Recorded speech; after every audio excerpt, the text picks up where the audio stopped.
Kaya ito, nakabuta ka ka. Pangalan? Ah, why na yung dala ang pangalan?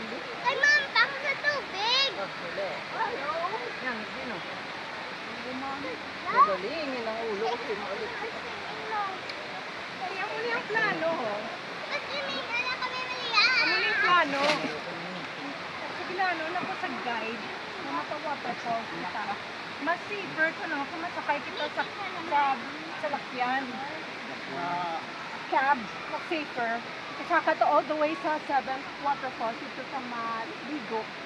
Kaso manaog lang ta sa lakat ng tapa. So, para may experience na so, okay.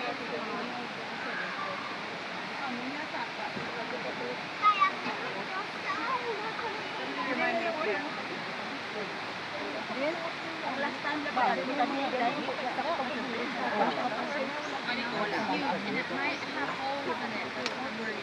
Mine doesn't get splashed. Yeah, it has holes.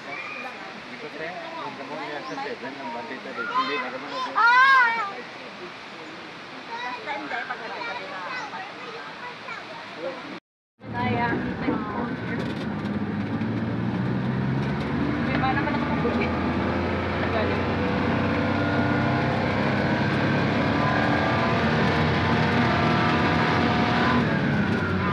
Galan mo ganito? Nico, sir. Nico. Nico is our tour guide.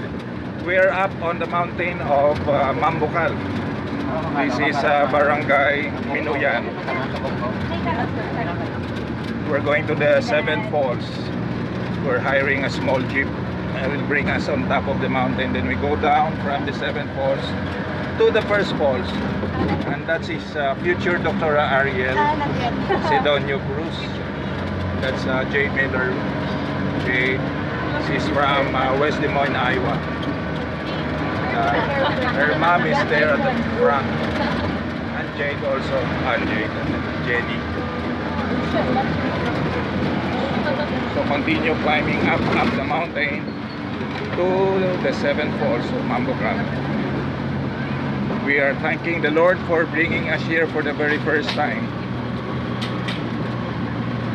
We haven't been in this place ever, but now it's May 26, Saturday, and we're enjoying this rough uphill trip.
Jo.